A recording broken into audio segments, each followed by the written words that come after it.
are you, Eddie? I'm very good, mate. Yeah, I'm good, mate. How are you?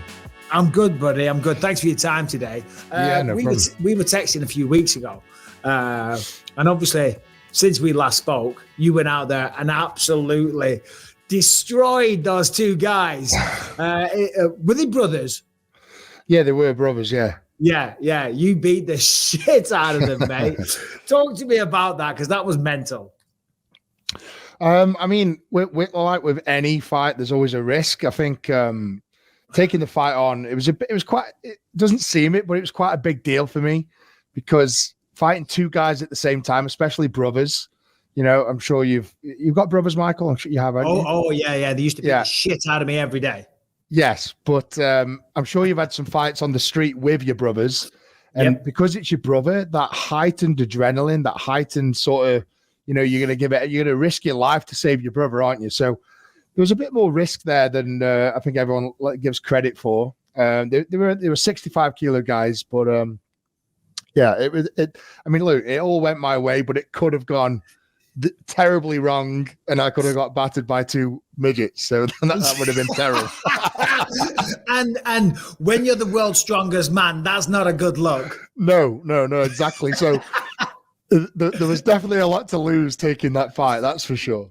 Oh my God, that's hilarious. Yeah, I know what you're saying about the brothers. You know, a long time ago, me and my two brothers, we did have a few fights against some other people. And, you know, we used to joke, the Bisping brothers together, we are undefeatable. So I know what you're saying. There's definitely that, you know, that I don't know what it is, you know, that kinship, that brotherhood kicks in.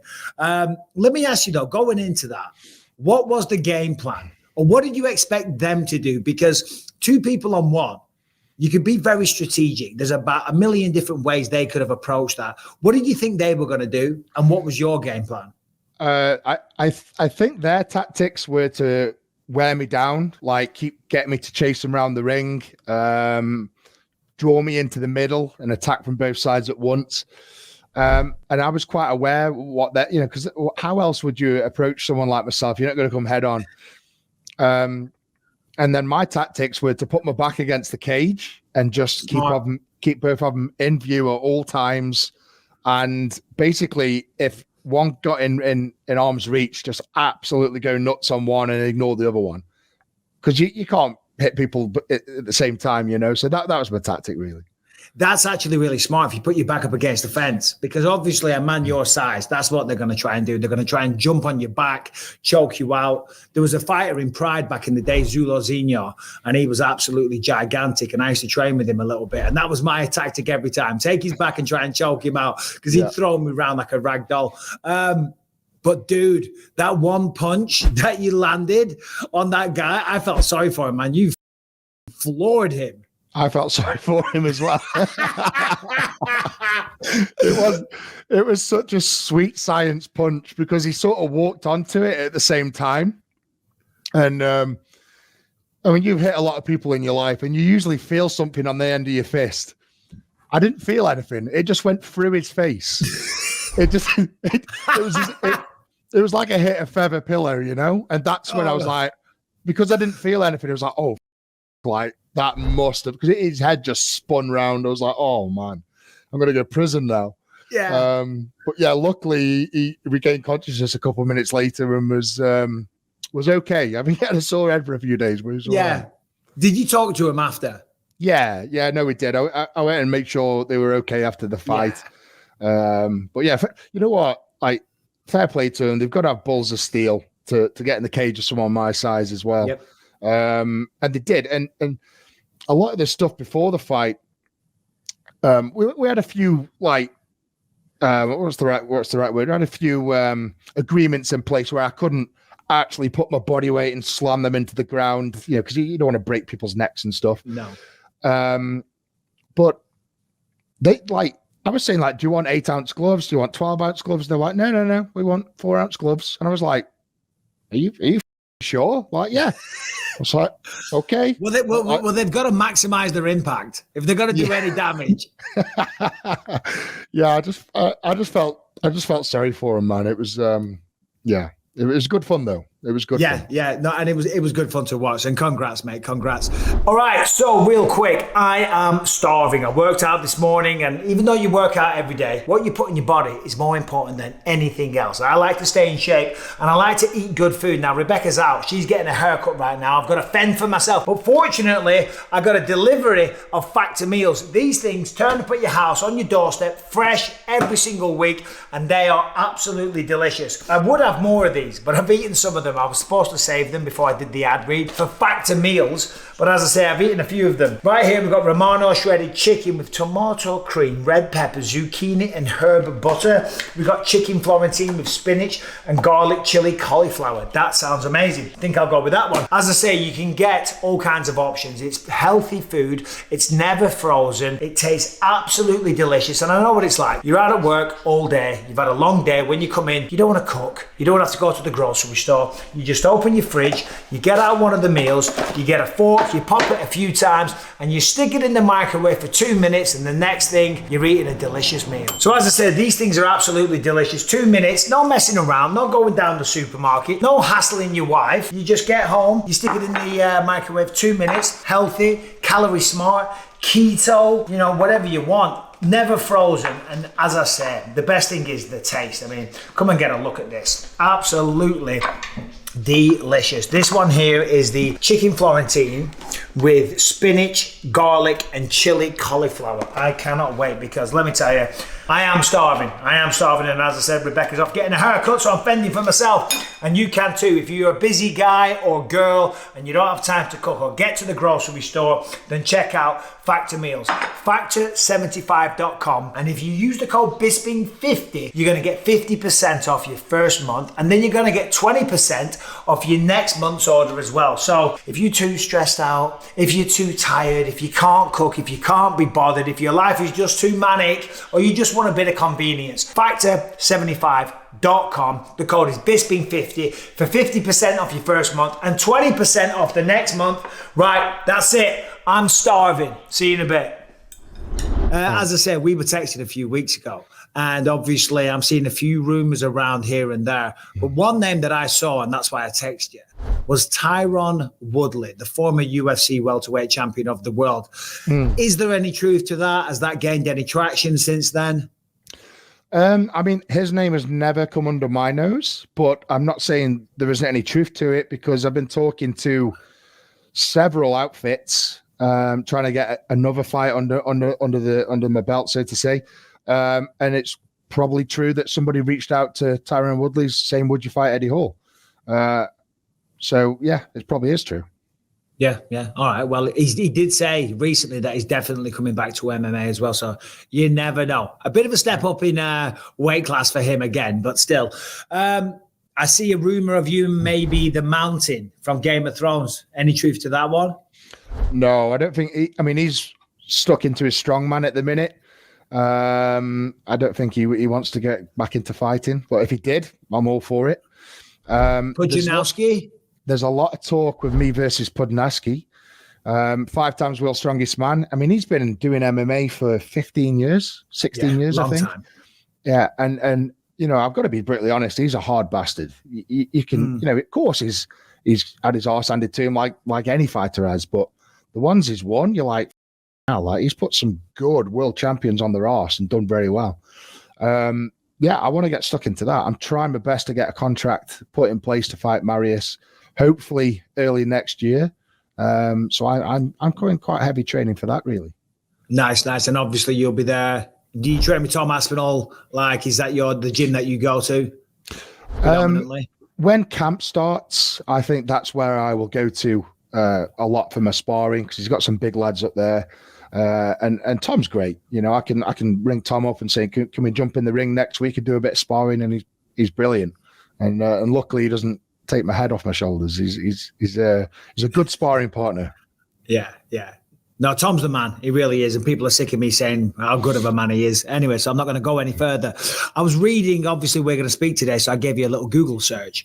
And I saw an article recently, I think it was from Loughborough University, and they did a test on you, that your bottom half of your body, the tendons and stuff like that, are twice as thick or as strong, or you're just genetically gifted compared to average men. And when I was reading it, I thought that's a bit of a slap in the face for you, because you've worked your ass off, and they're like, no, it's just genetics. What did you think of that? I thought it was a good study, to be fair. I think what was a surprise to me, I think the leg muscles, they call them the rope muscles? Roll? Yeah. Rope muscles or something like that. Rope muscles, that was it, yeah. Rope muscles. So it's the muscles that are closer to your skeleton, not the outer muscles. And I've got 4 times as much rope muscles as a normal person. But the tendons are only, I think it's something like 15% bigger than a normal person. So I've got 4 times the muscle mass, but only 15% bigger tendons. So it just goes to show, like, the tensile strength of my tendons must be like marine rope, being able to deadlift half a ton off the floor. The tendons have got to be so strong. So it was really interesting. And I think just highlighting the fact that, through 20 years of lifting weights, that's what it does to the skeleton. It makes the body more resilient and more stronger in that respect. Yeah, because when it comes to strength, ultimately it's the posterior chain. That's the most important part. And anytime I'm training MMA, it's the same thing. When I started back in the day, my coach used to talk about the posterior chain, because that's where the core strength is generated, right? Yeah. No, 100%. And I think MMA fighters, I think that's the most important thing as well. Punching power. It's always the people with the strongest back that have got the best punching power. So interesting. Makes sense, interesting. Yeah. So to increase punching power, you would advise to strengthen the back. So I've done a lot of research into this, actually. So to get the most punch power, you have to have a super strong back and also your grip. So I trained recently with a climber called Magnus Midtbo, and I took him in the ring with me. And afterwards, my coach said to me, he's like, "Hellhead." So I'm not even joking. Like, he would make an amazing fighter. His punch power was out of this world. And he'd never thrown a punch in his life. Yeah. That was better? Yes. Straight away. And it was just that grip strength and the back strength just made him such a good fighter. Yeah. I mean, the core strength that they have, for one, is ridiculous. Yeah. What would you say to a young man or woman that wants to start on a journey down the path that you went down? What kind of advice would you give them? Don't bother. Jesus. Who wants to put the body through what I did for 20 years just for a shitty gold trophy? Jesus Christ. Come on, mate. You're living a good life. Don't lie, Eddie. I see you all over the place. I saw you on, what was it? PC World. I saw a commercial of you. I'm watching Sky the other day. No, Curry's. Yeah, I did a commercial of Curry's, yeah. For anyone in America that doesn't know what Curry's is like a store where you go buy washing machines and computers and all the rest of it. And in the commercial, it's brilliant. You've got your phone, you put it down and you pick up a medicine ball, smash it. Oh, no, it's your laptop, isn't it? Yeah. That's a pretty good sponsor, Eddie. No, yeah. Yeah, you've stumped me there. Yeah, I've done all right of it. But in general, it's not that good a rewarding sport as people think. But if people are going to get into it, I would just say consistency, and a bit like fighting, you have to lose a lot of fights to get the wins.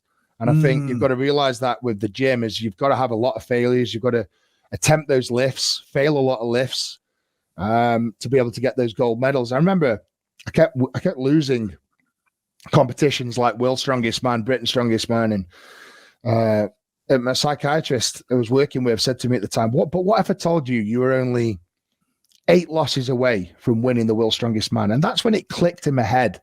It's like, you've got to go through those losses, you've got to have those failures to be the best. So have faith in the system. That's really interesting, because I talk about that all the time, persistency and not giving up on yourself. Because again, to bring myself into it, it was the same thing for me, because every time I was doing it, every time I would lose, I'm talking about, I would learn a little bit. I would make some tweaks. I would change my diet. I wouldn't do this as much. I wouldn't do that as much. I would recover more, and so on and so forth. Maybe change the way that I cut weight. And ultimately, eventually, you figure it out and then you get there. Is that what you're talking about? Basically, yeah. It's the same. I mean, fighting's especially like that. You've got to got to have those losses. You got to have those knockouts, unfortunately, to go away and put your tail between your legs to come back and train harder and eat better and sleep better. I'm just going to change the settings because it looks like I've got a makeup setting on here. Well, you look like you've been on the sunbed, and you don't have to lie, Eddie. I know you're not. I know you're not a bodybuilder. So there's a touch-up appearance. I've just turned it off. That's you can see my wrinkles now. You look good, buddy. You look good. There we go. You look good. I want to go back to what you were talking about before with the punch power, because that's really interesting, because people always say, certainly in the fight world, that the punch power is kind of, I'm not a religious man, but they say it's kind of God-given. You're either born with it or you're not. You've got it or you haven't. So what kind of research went into this? You know, you said you did a bit of study on punching power. What kind of things did you look at? Well, did you catch? So I did the power cube thing at the UFC, right, where you punch the cube.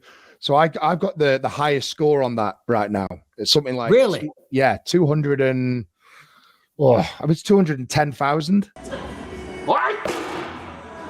208. Nice. Sounds like a lot. Yeah. And that's is that 210,000 pounds of pressure per square inch? I don't know how they work it out, but Alex, is it Pereira? I shouldn't butcher his name because is it Pereira? Yeah, Alex Pereira. What did he get? So he had the record for ages. He had 190,000, and then I came along and smashed it and did 210. So I was quite proud of myself. But then another gentleman brought a cube, put it against a brick wall, and I hit that as hard as I could, and I got 203 kilos. That was measured in kilos. Right. So whatever, that one punch generated 203 kilos on the pad at one time. So I don't know. I don't know. I'd quite fancy 203 kilo on one spot in my face just for like a splat. I'm just thinking those poor 65 kilo little bastards that he's in the face. It's like 2 Alex Pereiras. Boom. Yeah, pretty much. Oh, shit. You know you're going to get everyone coming after you now when this comes out. Oh, he's sitting there saying he punches harder than Pereira. Mate, right. So have you been to the UFC Center? Yeah, of course, yeah. Right. So that cube is on the wall. And the thing is, right, so everyone's like, oh, yeah, but Alex Pereira only hit it once. I'm telling you now, I've been that center, and they queue up all day hitting that thing. All day. So the fact that I just walked in and smashed it a few times and hit 210, I was like, you guys, they can stand there all day and try and beat that, and they won't get it. Yeah. Mic drop, one crack, off. I'm out of here, you losers. I'll tell you one person that doesn't hit that cube. Can you guess who? Me. That. I'm not having that. Like this old bastard. He's soft. Jesus Christ. What else is going on, Eddie, before I let you go? I think the main thing for me is fighting Magnus Pudzianowski. I mean, that, you know, I really want that fight. I think it's something that people want to see as well. Two world's strongest man giants colliding at once. I think it's exciting, isn't it? I'm doing arm wrestling with Neil Pickup. Oh, I saw that. Yeah, with Neil Pickup. So I'm actually arm wrestling Brian Shaw in the middle of December, and I think that's going to go down in Vegas actually. So that when is that going to be in Vegas? Because I'm going to be there in December the 14th. Las Vegas. That's a Sunday, right, or something like that. Yeah, it'll probably be a Saturday. Yeah. Oh, God damn! I'm going to be in Tampa, Florida. Oh well, never mind. On holiday. Oh yeah, on holiday. I never get to go on holiday, mate. Work, cheeky drink, work. Mate, are you like me, right? So if I fly away on business and I'll be like go Las Vegas for a week, do a lot of filming and whatever, come back, I'll have a lie-in the next day, and my wife will be like, "Oh, have a lie-in, have we? Have we just been on holiday?" Every time I leave the country, always for business, it's always a holiday. I can never just go away. Do you get the same? I can't say I do. I would love to for comedy value. For comedy value, I would love to say that. I'm going to use this to show my wife that your wife lets you go away abroad on work and it's not called a holiday. That's great. She lets me sleep in. She brings me coffee in the morning. I can't. She's a saint. Bastard. She is. And she's put up with me for 25 goddamn years. You know what I mean? She needs a award. Harrington, what's up, buddy? Well, so I was wondering, Eddie, not to sign you up for competitions you're not really interested in, but you're talking about arm wrestling, you're talking about boxing. I know where this is going. I'm wondering, is there any chance you would ever sign up for Power Slap? Oh my God! You know what? That's why I actually ran. Have you been there in person at a Power Slap, bro?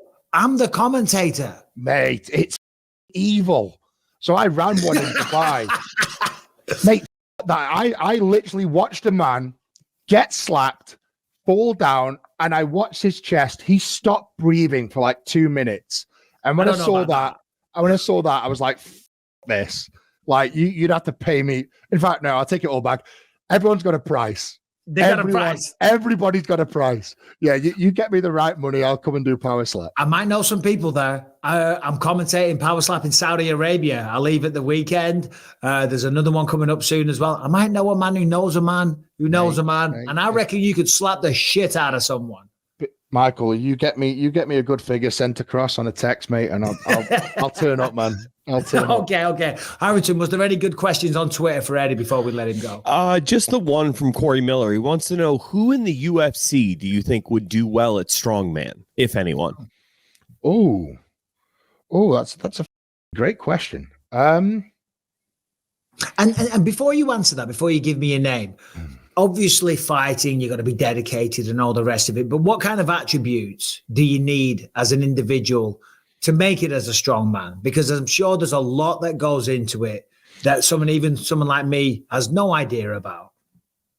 Right. I mean, I've got a name that's come to mind, but I'll describe it first. So long levers, so long arms, long legs, long torso. If you've got all those attributes, you're already miles ahead of everyone else. Sorry to interrupt. Really?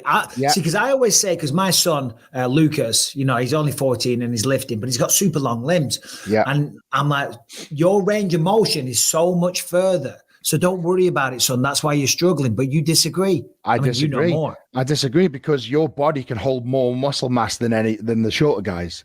So like these guys like Brian and Thor and like Tom Stoltman, they're all like 6'8", 6'9". And they're just so much stronger than everyone else, just because they can hold so much more muscle mass.